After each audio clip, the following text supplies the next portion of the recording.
Hi everyone, good evening.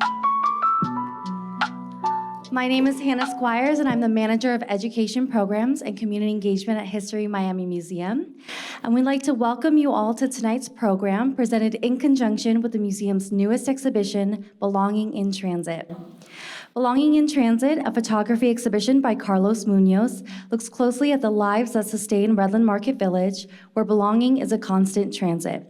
Inspired by the themes presented within the exhibition, tonight's panel discussion will explore the changing landscape within South Dade and features community activist Claudia Gonzalez, historic preservation specialist Tamara McDonald, documentary photographer Carlos Muñoz, and Miami-Dade College professor Oscar Blanco, in conversation with the museum's resident historian, Dr. Paul S. George, author of A Journey Through Time, A Pictorial History of South Dade.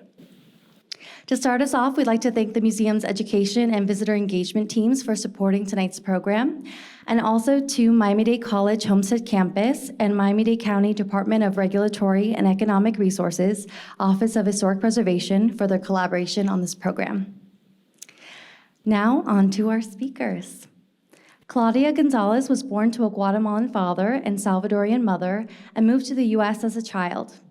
After her arrival, she picked crops and worked in nurseries within the Homestead area and has since gained extensive experience spanning both healthcare and broadcast media. Claudia has worked for one of the largest Hispanic media outlets, where she informed the public about hardships surrounding the community. In 2009, she began volunteering with Farm Worker Association of Florida and was hired full-time shortly thereafter. She's been recognized numerous times for her work within the community, including with her selection to the National Advisory Council on Migrant Health Committee, the National Association of Community Health Center Outstanding Migrant Health Center Board Member Award, the Community Champion Award in 2018 for Miami-Dade County Hispanic Advisory Board, and the high honor of the Otil Award by the Mexican government for her dedication and service to the Mexican community in the exterior and culture. Tamara McDonald, a historic preservation specialist for Miami-Dade County, an alumni of the University of Central Florida and FAMU College of Law, she strives to elevate the community identity through research and preservation practice, working to identify, recognize, and preserve both tangible and intangible cultural resources. Ms. McDonald's work contributes to initiatives that amplify community heritage, strengthening the connection between historic preservation, research, and public engagement. Tamara focuses on dynamic presentation of research, integrating diverse perspectives, and to share inclusive and representative narratives detailing the growth and change linked to our built environment and community stories. Her areas of expertise include architectural and historical research, cultural heritage interpretation, content development, and curation. Carlos Cali Muñoz is a documentary photographer born in Caracas, Venezuela, to Colombian parents. He discovered his passion for photography while advocating for social causes in Venezuela, and in 2015 immigrated to Miami, where he began a new chapter dedicated to visual storytelling. His current work focuses on Redland Market Village in Homestead, Florida, where he documents the lives of immigrants, primarily from Mexico and Central America, who gather around this vibrant marketplace. Through his lens, Cali highlights cultural traditions, daily struggles, and aspirations, showcasing the resilience and diversity that shape South Florida's social fabric. His photography goes beyond the technical, seeking the essence of people and the untold stories that live beneath the surface. Oscar Blanco is a history professor at Miami-Dade College, and he develops courses and extracurricular programs that engage students in American history, including initiatives that support college readiness and preparation for the Florida Civic Literacy exam. His expertise is in the history of capitalism, and his research focuses on big data approaches to media analysis, offering insight into how political communication and public narratives shape communities over time. His work in student leadership and civic engagement reflects a commitment to expanding educational access and fostering historical awareness in South Dade. As both an educator and community advocate, he brings a grounded perspective on the region's evolving cultural identity and social landscape. And finally, our moderator for tonight's conversation. For over 3 decades, the museum's resident historian, Dr. Paul S. George, has toured his way to local, national, and international acclaim with his continuing series of historic tours. Through walking, coach, and boat tour experiences, Dr. George has welcomed tour participants on a memorable journey of South Florida through its historic neighborhoods, landmarks, and sites. As a Miami native, author, and former college professor, Dr. George has gained fame for his uncanny ability to recall the most impressive details about the people and places that make South Florida so unique.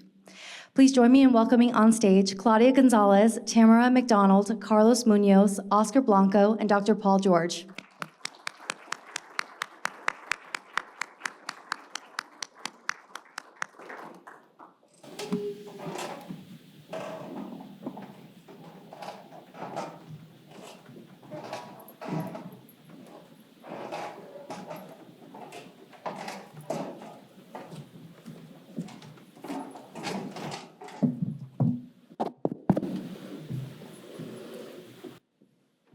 Great to be here, and what a nice audience, too, for this event. Appreciate it very much. So I'm Paul George, and I'm here in part because a long time ago I wrote a book on the history of South Dade. And please don't tell the publisher, but I did it all in about 8 or 9 months, the research and the writing. And it just opened up so many new avenues of knowledge in terms of this area and its tremendous history. And of course, just trying to keep up with things over time, too. Trying to keep up with things over time, I've learned so much about it. For example, and I'll just give you a brief overview as I see it of this area's history. More than 10,000 years ago, human beings lived in this area, and we have tremendous archaeological evidence on that, primarily a dig that was done in 1985-86, where fossils were found of humans, as well as a lot of animals that are now extinct, down by the Charles Daring estate. And then in 1994, a couple years after Hurricane Andrew, there was an excavation at the Monkey Jungle, and they found artifacts test dated back at, again, more than 10,000 years ago. So, you know, there was a knock when I was young about Miami's too young to have a history. Wait a minute. The human beings living here 10,000 years ago? That's not really young. And just in the research that I was able to do to put this book together, I was always struck by the folks who came here, in particular in the 19th century. You know, you had this huge land grant, a 36-mile township to Dr. Henry Perrine. He was never able really to activate because he was killed down in the Florida Keys as part of the Second Seminole War in 1838. And people from the time of his death at the end of the 1830s into the very late 19th century were trying to carve out parts of that tremendous land grant for themselves, but had all sorts of problems. I mean, it was a hard place to live. It was secluded. It was cut off from a lot of other people. It's ironic because early peoples were here, and yet there were so few people here going through the 19th century. Ultimately, you do have the beginnings of a community by the name of Cutler, named after a physician who came down from Massachusetts, a very wealthy man, bought 600 acres as part of that Perrine land grant. And so they named the post office and thus the community for him. And according to the Florida State Census of 1895, there were about 300 people that lived in Cutler. You might say, well, that's not a lot of people. Yeah, but Dade County at that time stretched from the northern Florida Keys to the St. Lucie Inlet and had less than 900 people. So between Cutler and Lemon City, which was about 5 miles north of today's downtown Miami, which had about 300 plus people, you had most of the population of the area. And yet the area was really rich in farming. For one thing, the federal government opened up a lot of land between 1898 and 1912 for homesteaders, based on the Homestead Act of 1862, where you could acquire as much as 160 acres of land for a proving-up fee of about $13, as long as you stayed on the land, did something with the land, and after 5 years, you could do that process, owning that land yourself. And we saw how quickly people came to this area to take advantage of that free land, because by 1912, there was no more land available, according to the land that had been specified by the U.S. government as part of the Homestead Act of 1862. And then there's another big moment in the area's history, and that's the extension of Henry Flagler's Florida East Coast Railway. It was stuck downtown on the north bank of the river and didn't reach the south bank till 1901. And then it's all the way down in Florida City, today's Florida City. It had no name at that time. It was a wilderness. In fact, its first name wasn't even Florida City. It was Detroit. It reaches Detroit, if you will, in 1904, and then by 1905, the building the railroad to the Florida Keys at a rise in Key West in January of 1912. Well, that opened up this whole area to a lot of other people. Now it was more accessible for people. And I've always been struck by that. And I've also been struck by the fact that after World War II, there was a lot of drainage that was done east of US 1. US 1 was a narrow road at that point, and that proved up a lot of new farmland. And so this becomes really one of the great farming hubs of the American South in many ways. In fact, if you look at some statistics, about 85 to 90% of the mangoes that were trafficked and sold in the United States came from South Dade by the 1980s. Or if you looked at limes, on the eve of Hurricane Andrew in 1992, 90% of the nation's supply of limes were raised here in South Dade. So it just goes on. And of course, we've looked at the recent past, the very fact you have the college here as representative of the tremendous population growth of this place. And in fact, this is interesting. I've never seen this building before. I gave some talks down here many years ago, and it was a much smaller complex than it is today. So we've got this rich history. We've got a really underrated agricultural history of the area. This is a very productive area, has been for a long time. Of course, it faces this tremendous population surge in the area over the last century or so. So Dade's gone from less than 900 people in 1890, according to the U.S. Census. Today it's 2.82 million, but it's gotten too expensive for most people, so it's not growing as quickly as it used to. In fact, it lost some population over the last 3 or 4 years, in large part, I think, because of the expense of living down here. So we've got some rich stories here, and we got some really rich folks here in terms of backgrounds and experiences, and I've got some questions I'd like to throw out if I possibly could. Tamara, can we ask you a couple things? Would that be okay? She's the legal and the research guru of the Miami-Dade County Historic Preservation Board. And I've been on the board since 1997, so she's helped us out a lot. But I wanted to ask you about the Office of Historic Preservation for Dade County. That interactive story map you played such a big role in, the history of agriculture in Dade County. How did your office determine what communities to focus on in putting together that study? And what led to this project? Just how important was agriculture thus to the early communities of South Dade? Thank you. I think one of the things that you said really kind of resonates with how we really came across the idea to start developing this project. And it was recognizing that the history of Miami-Dade County really has its roots in agriculture. It was the driving force to Miami's expansion, and it literally carved out some of the communities and the neighborhoods that we live in today.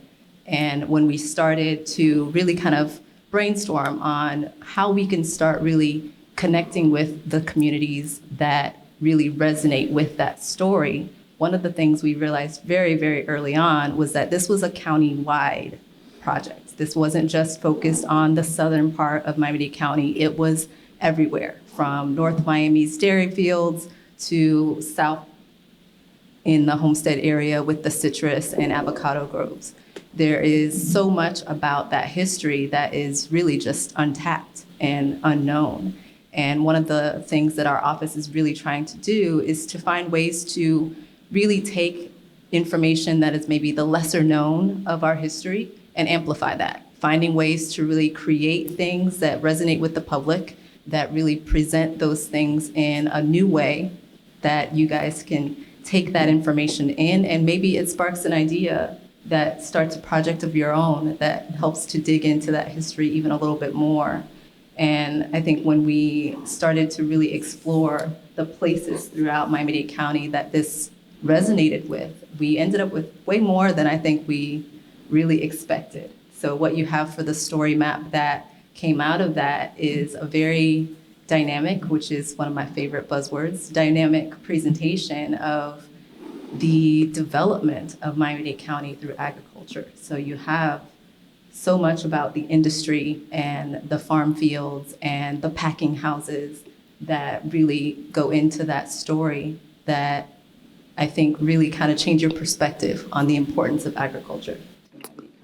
Great. And how about a personal touch? You've had a personal touch with this community.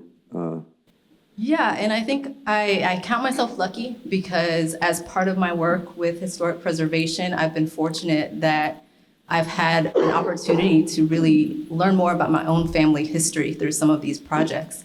And one of the things that really resonated with me early on was my great-grandfather, who came to South Florida from Central Florida in the early 1920s. He found work as a farm mechanic with the Rutsky operation here in Homestead and owned his first home on what is today Southwest 4th Street, but was then Avenue D. And really, as part of this project, the early research that we put into tentatively identify sites of interest, whether or not they were still standing. Some of those farm fields are definitely not farm fields today. Some of those buildings, those packing houses are definitely not there today. And really, for me, it was a work in kind of rediscovery of not just my own family history, but history of the community that really was the start of my family's story here in Miami. That's terrific. That's really a first-person description of it. Oscar, some of the first schools in South Dade communities were created to serve children of farm workers. And could you share with the audience a bit about those first schools in the area? Yeah, so thank you. Thank you guys for having me here and this wonderful panel. So yes, one of the interesting things about frontier economics, so you were talking about Homestead Acts were passed and the railroads, and oftentimes what happens is these economic ventures happen first, and then as a support to these economic ventures, what you have is you have a series of other things that are not yet institutionalized, and education is one of those things, right? So very early on, we saw in the Redland area, for example, very small, basically huts where people would, the very first schools that they had, right? And a lot of these schools were there, and they were there to basically service and educate the workers of people who worked in the railroad and people who worked in agriculture, right? So a lot of this expansion, this economic expansion that we're talking about here, brings with it this education, right, that for these workers. Now, the interesting thing is that you see here, economics getting here first, and then education is being dragged as a support structure for this economy. Now, the education here, this was Southern education, so it was racially segregated education, but it was education nonetheless for the children of the people who were working here. A lot of these people were people of color. A lot of them were from Bahamas. A lot of them were from the Caribbean. A little later on, we have some people coming in from Mexico and other places in Latin America as well. These people who are working the fields and railroads and so on. But what happens, and I think it's interesting in the second half of it, to the educational part of it, is we start seeing that if economics dragged education, on the second side of it, you begin to see that once education, once that economic establishes itself, then that economics begins to produce education in an institutionalized way, right? We see now much larger schools, we see better schools, and we see that school becoming a cultural anchor of the area. So now parents who are taking their children to that school, they begin to create community on and around the South Dade area, right? As a product of the economic success of some of these homesteaders and some of people who were building the railroads and people who work in the agricultural fields, right? So you see a transition here where economic drags education in a decentralized way, right? Then we see after that, once the economic success gets there, then that same economy that once dragged education in a disorganized, decentralized way, eventually turns and it creates the institution itself that becomes one of the centers to create culture and community in the area. Yeah, it's really fascinating because these small farming communities eventually, many of them anyway, eventually had schools, probably less formal than, say, part of the Dade County school system today. And then with their growth came the consolidated school, which the building, I think, is still standing. It's hit hard by Hurricane Andrew, but they took about, I don't know, it was about a dozen or so small schools in these little farm communities and just brought them all together. There was a bus that would take them to school and what have you. And that goes back to the 1910s. Right. So it's an interesting story, it really is. Claudia, can we, and thank you so much, Oscar, for those insights. Appreciate it. We're going to come back to you, though. Claudia, could you share with the audience, with us, a bit about your history in calling Miami home and your journey from when you arrived here till now? Thank you. Well, 30 years ago, I came here with 16 years. And I think it was beaches, ponds, and that. But it's not like that. When I came here, the first thing that I saw is fields and persons working in there. And my first job was picking, well, my neighbors say, we're going to pick up, they say calabazas. But in my mind, calabaza was a pumpkin. And they explain me, you have a pocket, you put some calabazas in there, some pumpkins, and you carry into the truck. I said, oh, that is so easy. 2, 3 pumpkins in the pocket and then fast. Oh, no, that sounds great. But was not pumpkin. Was zucchinis and squash. That's so terrible because the zucchini have to cut in with knife, and that was on the floor, almost all those plants. And then I started to learn how difficult it is to have our food on our tables. Then I became lemons, tomatoes, and green beans, I think I did. Then I passed for the work with the nurseries, and I think was there is more easy. But after some weeks, I remind some of my boss told me, I want to give you another position. It is more easy for you. You can going to put some food to the plants, and they give me to spray the plants. With this, never give it any training. They don't tell me what was my risk. And after all those events, and I were in different places, I came to the Farm Worker Association, like be a volunteer, and I start to learn about my rights. And then I learned that I supposed to be receive a special training for to spray any potion or whatever they have to put. I have to receive a special training, and I never received that. That's why I continue learning, and I learned to what it is, the heat stress, the pesticides exposure, and all those issues affect our communities. And that's why I convert to learn more to telling all those issues to my community. So really, it's a direct route between your experience and your advocacy, the roles you're playing today because of what you've experienced in the past and the knowledge you picked up as part of that. It's very interesting. Thank you. Carlos, you've documented the lives of immigrants, primarily from Mexico and Central America, at the Redland Market Village over the last few years and all. And could you share some of that with us? Some of the things that you've learned and that you put together in your photo stories?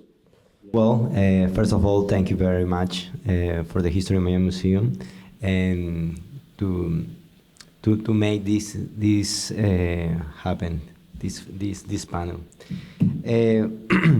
Well, I remember very well the first time I went to the Redland Market Village, like 4 years ago, like one customer more. And when I went to the market, I felt a connection with my childhood, because I remember very well when, I don't know, in my childhood, like when I have 4 years old, my grandma took me to the Palo Quemao in Bogota, a market, and that in Redland Market Village, the colors, the smells, the texture, remember my childhood, my roots. And I feel this connection, and I think that's very important for me.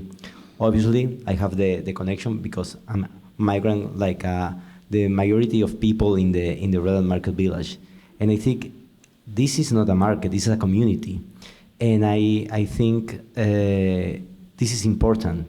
And when, you know, I'm start a project, in that moment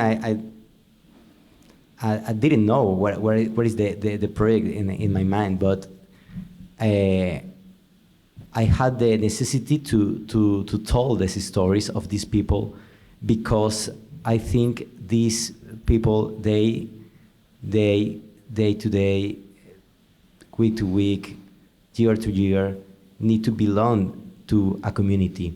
And I think it's a way to understand the community of migrants. And this market is a perfect example for the community of migrants in the South Florida. And I think it's a perfect example of what the migrants want is a better future and a better opportunities. For many causes in their countries, cities, or towns don't have these opportunities.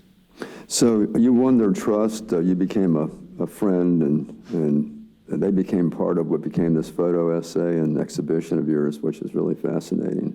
It's great. Tamara, can we get back to you just for a second? Could you tell us more about the work you're doing in terms of leading for the migrant farm worker historic context study? So I'll say that our office, the Office of Historic Preservation, and in my perception of what we do, is really a bridge. And it's kind of a bridge between all the different perspectives that you see here today. It's taking the community stories, the community heritage, the places of significance within the community, and finding a way to bring all of that together into information, into active preservation that is hopefully saving some of these places for future generations to learn from and enjoy. But with the migrant farm worker context study specifically, we kind of came into that project a little bit from learned kind of experience from previous survey work that we've done with Heritage at Risk and with the Gould's Heritage Survey. Both of those survey projects really highlighted kind of the missing element of Miami-Dade County's history, the story that we were not telling in full, and that was about agriculture. So when we started looking at potential projects for this past year, one of the first things that we thought was, we've learned a lot about agriculture through those first two projects, specifically with the Gould's Heritage Survey. We really spotlighted a lot of the early kind of beginnings of Miami-Dade County's growth with the community of Gould's and the agriculture that happened there, and really how that spider-webbed out and connected to so many other places that were the start of the communities that we call home today. So we had this real kind of insight that kind of expanded and became this beautiful project that we have that really, I think, is just the beginning, because we have so many other stories to tell that we're learning through this project as well. So it'll just keep going, I imagine. Well, it's so fascinating because, again, I've been with the Preservation Board for a long time, and it's a different world when you explore these projects and all. We just, the board's been around since the beginning of the 1980s, and we've not until you came aboard in some of the recent years that these things have begun to happen. You know, going beyond just historic preservation for a building or whatever, and now looking at the communities that fill these buildings or are part of these neighborhoods. So it's added some new dimensions to all of that. I mean, it's been an education for me, and I'm sure everybody else on the board.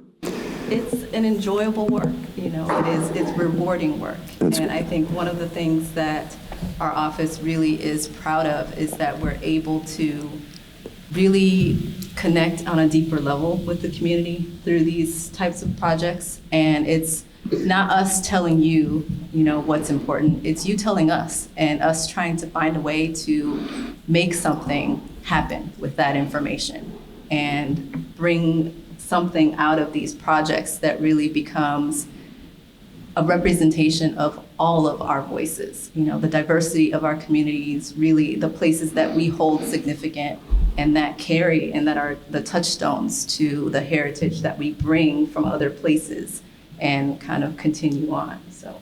Great, thank you. Oscar, how important is civic literacy in understanding the political backdrop of communities and fully understanding a community? This is I teach civic literacy in this campus. So most of the time when I'm not thinking about my classes or a report I have to turn in, I'm thinking about how do I teach civic literacy better, right? How do I get students to be literate when it comes to civics? And this goes back to my dad. Well, I'm originally from Cuba. My dad was a historian in Cuba. He graduated from the University of Havana, and he migrated. When I left, I was 3 years old. My dad was never a historian again. My dad worked in a factory until 6 months before he died. So he always told me, you need to understand the way that power operates. And that's what civic literacy is. And I try to convey that to students, right? To be civic literate is to understand how power moves in your society. And if your community does not have that civic literacy, it is structurally vulnerable. There are things that you don't know if you don't understand civics. And this is something that my dad told me, right, and showed me. And somehow here I am, and because of things of fate, I guess, I'm teaching civic literacy, right? Kind of just landed to do that, right? So I think that when I teach my AMH courses, especially my American history after Reconstruction, there's a section in American history to do with the populist movement. I won't bore you with the whole class, don't worry. One of the interesting things about the populist movement in the United States is that it brought together very unusual bedfellows, right? It brought together a series of different groups, and those different groups were able to wield significant political power in the United States. It is that civic understanding that makes the communities resilient when it comes to zoning. When it comes to the way the zoning happens around your house matters a lot, okay? Labor laws, gerrymandering, right? The way that how many representatives you're going to get in Congress, depending on population, right? So civic literacy is what my dad used to say. He used to be into philosophy, so he used to tell me all the time, you know, it's an emerging property, or it's something that comes out of knowing how power moves in your society. And that is, of course, connected to law, right? It's connected to history as well, right? But it isn't knowing how many senators we have in the Senate, or knowing, you know, how many branches of government we have, right? That's important, you should know that, but it's not remembering that, right? It's understanding how these things operate within each other, right? How do these things all together emerge in order to line your community and protect it and protect yourself and your community, right? And that is what I try to teach, right? And I think that's what civic literacy is. And it isn't remembering a bunch of stuff, right? It's great. That second half of American history is terrific, isn't it, though? Yes. In class, thank you. Claudia, over the past couple of decades, you really worked to become a leader in your community. And what's the secret? And for fledgling leaders, what would you tell them to pursue? Well, I think because I was a worker and I know the issues and now I know how can I speak with them. Then after start to learning how can I defend my rights, how can I speak with the legislation to tell them, oh, listen, this is the issues in my communities, and bring the community to tell them what is the reality in the community. That is the connection that we can open the discussion with the person who make the law, get the reality, what it is in our communities, and connecting with the community, they learn more about how they can speak up by themselves, how they learning going to vote or speaking with the mayor, with the legislation. And that is important. That is the way that we can open opportunities for both sides, for the community to speak up and the legislation to learn more about the reality it is. Thank you. Thanks so much. Carlos, getting back to the images that you've produced, the exhibition, what have you, what effect you think that's had on people who have viewed the photography you've done, the work you've done, in terms of their better understanding of the community, of different migrants coming to the area, working in the fields, and what have you? What sort of impact do you think that's had on somebody who's showed up here at an exhibition and begun to look at that? Well, I think this is very important for me. The not only to show these stories or the concepts.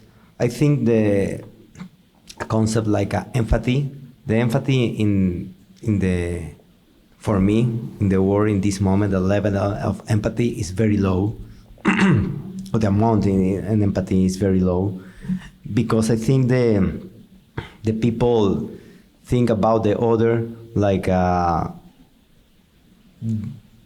don't understand the other people, only disqualify it, or think about the people's only for their country or their situation. I think in my work help or try to show the people like a person, like a people, and not like a law or a political issue, not like a number. And when the people see these images and see these people, can be very can be very empathy with the migrants. And I think the process about how to be in a community is not easy. It's a very tough thing, and that is the around the idea the I try to show with my images.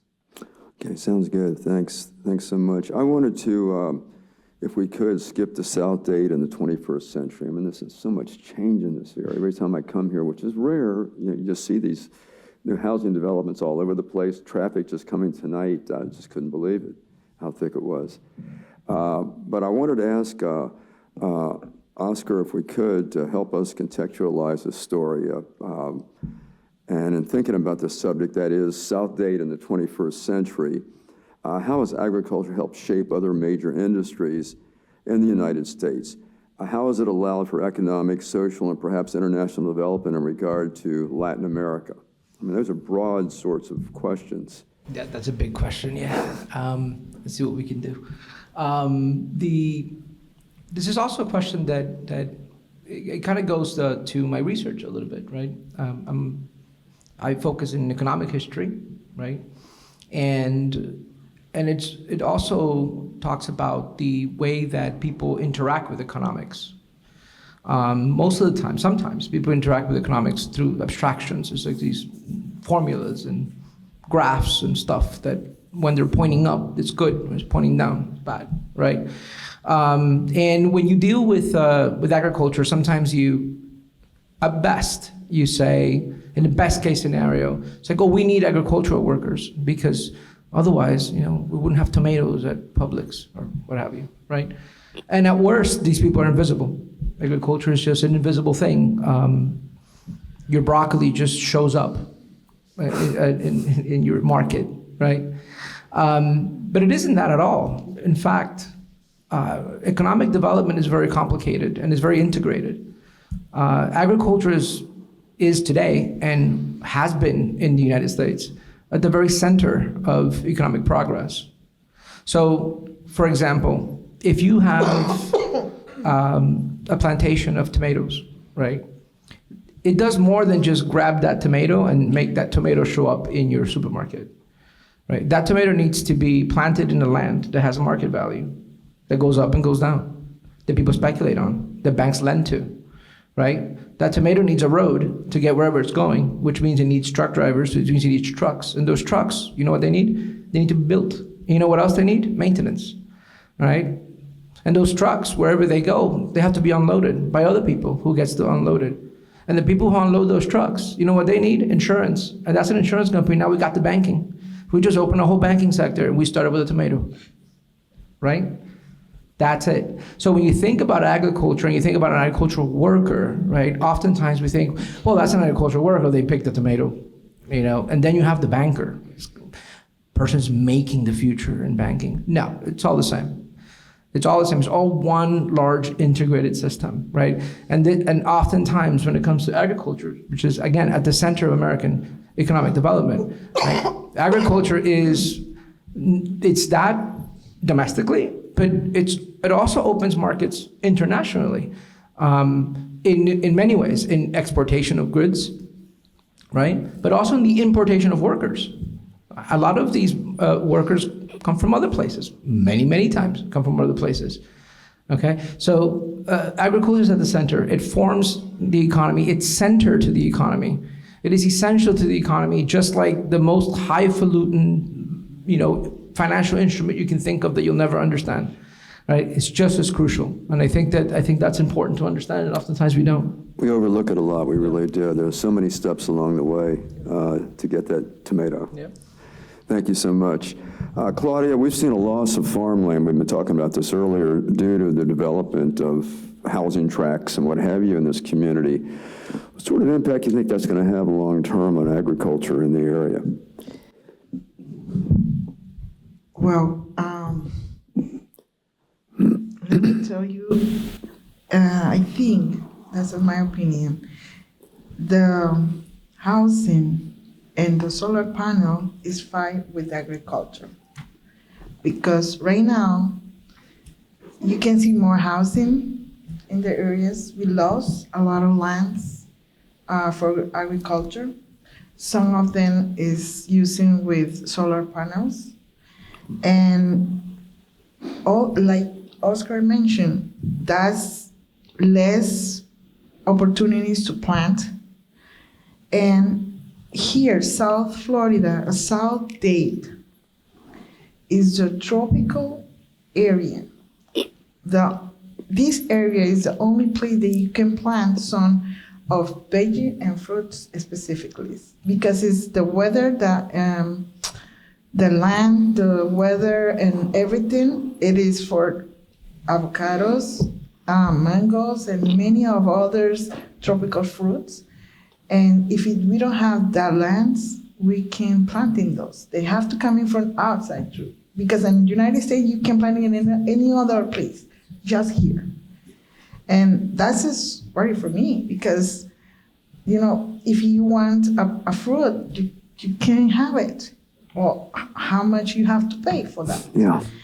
And The other is we don't see many third generation for farmers. Why? Because they lost lands, or sometimes has difficult to continue with the agriculture because it's many. If it's a bigger, maybe has other benefits, but the small farmers, they work with their own money. If they lost the crops, they lost everything. Mm-hmm. And that's as important for everyone. We have to pay attention for that, because if we don't have food, fruits, and veggies, we lost. Thank you, I appreciate it. We can go to Q&A now, or would it be okay too? We've got a big audience, and I'm sure there's some people interested in just sharing some things with us, and the gentleman here has raised his hand. So why don't we go to Q&A for about 15 minutes or so? Is that it, Hannah? Yeah, that'd be perfect. Okay, If great. you want to raise your hand, I can run the mic to you if you have a question. And if you want to say your name and ask your question. I'm Michael. How are you? You brought up a good question about agriculture as a center of industry, really. And I've only been here 8 years, but I learned a lot about the core industry here, which is agriculture. And I think, if I understand it correctly, this area helped make Florida second in agriculture in the United States. But I also understood that this area, in order to be viable as a core industry, needed around 65,000 acres, I think, if I'm not incorrect. I think that's what was University of Florida decided. Well, now that we've gone far below that, to 50,000 or below 50,000 acres, there's no core, I guess it's not considered a viable core industry anymore. Yet we have all the service industry servicing a declining core industry. What do you see really as a future? Well, to ask a historian about the future is, I don't know about that, right? But I can say that the economy is changing, right? And there are other competing sectors that are involved in South Florida. The financial sector is very strong here in South Florida, particularly as it involves Latin America, right? What is your name? Claudia, thank you.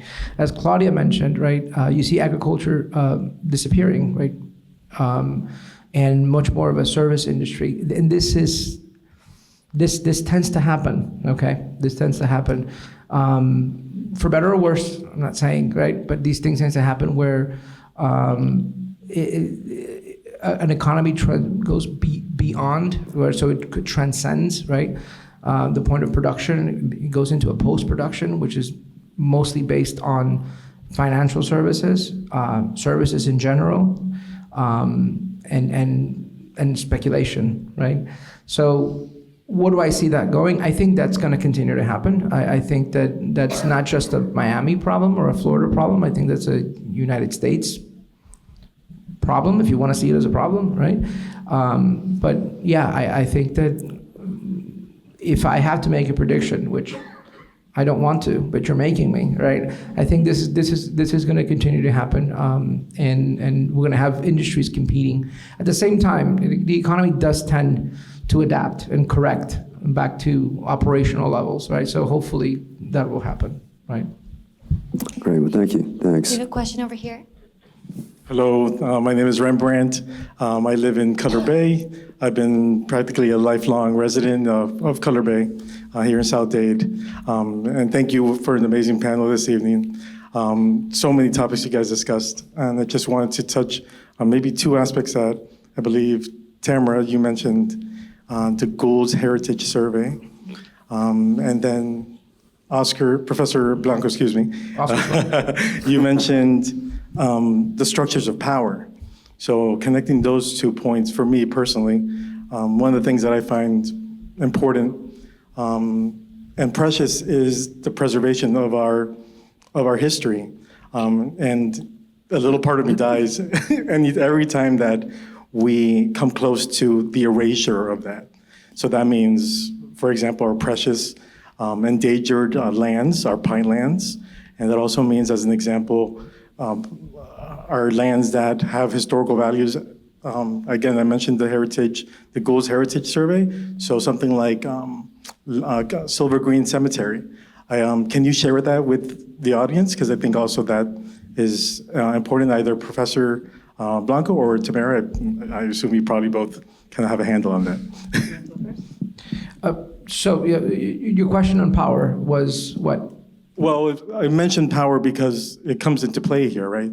Power comes into play in terms of how history gets told, right? Mm-hmm. How history gets told, and what is done with certain properties. So is a property, as an example, separated or set aside for preservation, or do we, talking back about power, are those lands sold to a developer? And do we erase the past? Do we pretend that nothing happened here? And I give the example of Silver Green Cemetery just as one example in Miami-Dade County, and I'm sure our resident historian, there's so many precious artifacts in this region of the state that nobody cares about. And it drives me bonkers how we don't understand the preciousness that we have here. Sorry. Well, we do neighborhood history in Miami, and I've been with them forever, thank God. We do neighborhood tours all the time, and you come back to a neighborhood and something that was there on the previous tour that I consider precious, a giant oak tree, it's gone, or something like that. It's a real problem in a city that's rapidly reinventing itself. With skyline we have today, and some of the buildings have gone down in place of that. Parks that are not even a memory anymore, they're gone. So we deal with that. We deal with it firsthand, really. We're advocates. We try to scream about it. It's a pretty hard battle, though. Yeah. I wanted to respond to that because I am very passionate as well about really just a deeper understanding of our community stories and the heritage that we find there. And I think one of the things that you have to really understand and really have to own is that the power is with the community. You tell us what's significant, especially when, like my office, when we're doing these surveys and we're doing these context studies, it's not up to us to decide what's important to your story in your community. It's not up to us to determine, I grew up in Goulds, so it's home to me. It's not my choice to say Mount Pleasant Baptist Church is the church, or Demps Park is the park where everyone, goes to for summer camp, and that should be recognized. You guys have the power there. It's your active insight and your input into how preservation works for your community, because it's not a one-size-fits-all. It doesn't look the same for Opelika as it does for Goulds or for Florida City or for Coral Gables. What you find important there may need a different approach to preservation, to sharing and recording those oral histories of elders in the community that have so much to share that we are slowly losing because people aren't documenting it.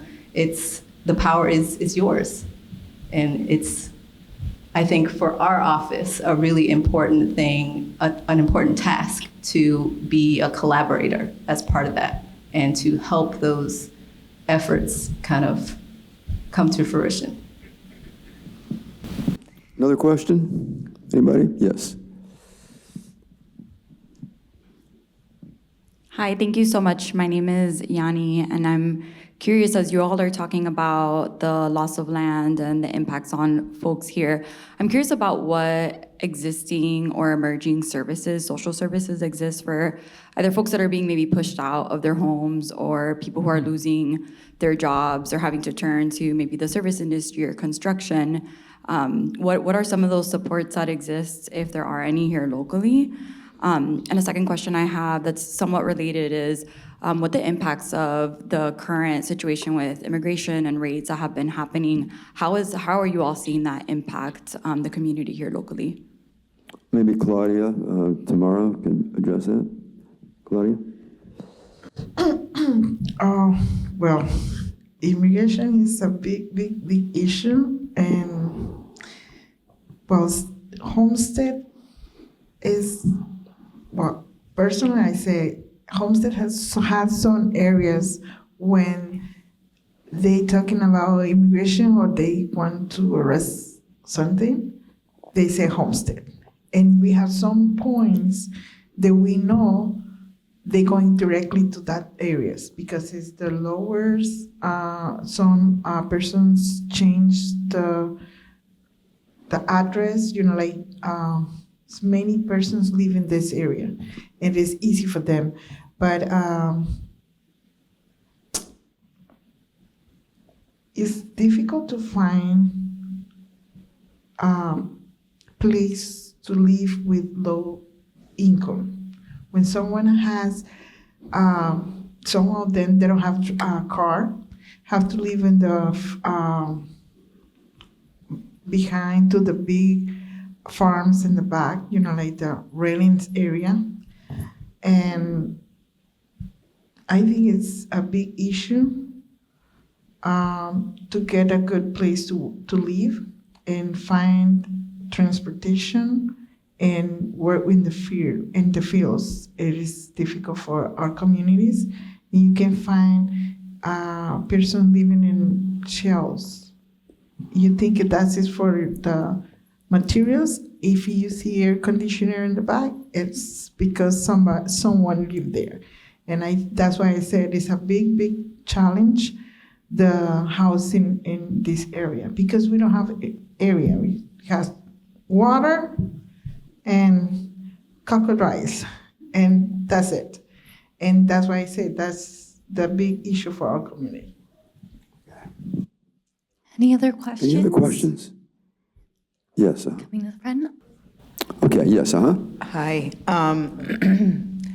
Should people think about growing their own food, considering what lies in the future with the farming problem and the food problem? Some communities trying to make the backyard gardens to growing their own herbs or some veggies, like Hispanic use a lot of herbs, or the tomatoes, or the easy things that we can grow in here. Yeah, definitely we use, but sometimes we can find places to have a community garden. In the past, the Farm Workers Association have one in the Florida City, and the Lucy Street, they have it, but was Florida City let use like just a few years and then sell the land, and we don't have any other. The Green Birthday Garden have another community garden that's a big, because that was 22 acres, but it's difficult to the community going work with them. That is the big challenge. They find how the community coming, have work, and they can get products without pesticides some of the time, or growing by themselves. That is a good opportunity to get their own products without pesticides. That's the most important part. All right, I see a question over here. And before I get there, Cali, I have a question for you, because your exhibition, Belonging in Transit, has inspired this conversation. And if you all hadn't seen it yet, it is, I believe it has been extended for a couple more months through the summer. But what is next in your journey of, what are your plans for the future? Are you going to continue documenting this, the migrant community in Redland Market Village? Are you going to continue maybe with the theme of, seeing yourself as a mirror, maybe in different communities? What is next for you? Well, I think with this project, I have a big opportunity to this project may happen in an exhibition. I love, obviously, work with migrants because I have a connection. And I think in this moment it's very important to tell these untold stories. In my future, yes, I try to make this connection because I think the success of this project is first is the conversation and then the camera, and I think that is the base of my project because it's very honest project because it's a very very very true stories, and that is the key. And for my future, I love to documentary the migrant community, but I think I'm very very open to make more stories in the South Florida because I think is this mixed culture we have with the migrants, with the Americans, and with the old people. I think is very values, and I think the people don't know the values of this community. Thank you. And for our last question of the evening. Julissa Rivera, and first of all, I wanted to say thank you for having this conversation. I work at the Miami Foundation, and my job is to highlight South Dade. So I am in heaven right now. But I wanted to say, understanding that a large portion of our community, we're transplants, right? We come from other places. And when we land here, we're not very familiar with our history. We are not very familiar with the key spaces. Like we're trying to figure it out, right? Like first language, all of the things, right? What are some of the efforts that are in place right now to welcome those who are moving in to South Dade, that we can say welcome, first of all, right? Because we're all trying to find our place in this new place. So, Carlo, I saw your exhibition. Shout out to you, amazing. But what are some of the efforts to teach people once they land here, this is who South Dade has been, specifically now, this is our conversation, and this is how you can participate in spreading that history? I'll jump in for that question. I think with what I do with our department, it is very much so finding ways to connect with the community, new members and old. And a lot of what we have moving forward now, things like the story map content, our social media feeds are really a way for our office to try to actively share information about our communities, our historic communities, the places of importance within those communities, really to educate everyone on, what those places are, why they're significant to a community story. And believe it or not, I do get more than the occasional email or phone call from a new homeowner who says, hey, I just bought this really amazing Spanish revival style house. Is there something important about it that I should know? And it sends me down a rabbit hole of research because if you ask me the question, I will do my very best to answer it. And usually that means I'm pulling up newspaper clippings, I'm pulling up old deeds, trying to tell you a little bit more about the house that you now have fallen in love with and the community that surrounds it. So it's a very big part of what our office does with not only just preserving the structures, the tangible, but also sharing those stories and that history, that information, so that new residents come to love and call these places home and cherish them as much as everyone else does. And I want to add something, is how important is organization like Miami Foundation, and I know that because the community garden I tell in Florida City, I know they give funds to them and another organizations too, and that is important too. How can we work together? How can you, if you have the opportunity to give an organization or groups to do something together, and that's his community. Everyone work for a big issues affect all other communities, but if we work together, then can we stay strong and better. So much. And thank you so much. And thank you to our speakers. Can we have another round of applause for Claudia Gonzalez, Tamara McDonald, Carlos Muñoz, Oscar Blanco, and Dr. George. Thank you all for coming tonight. To learn more about programs like these and to see Belonging in Transit, please visit us at historymiami.org. We're located in downtown Miami, and we have free passes to the museum available right by the elevator bay if you haven't picked one up already. Thank you so much.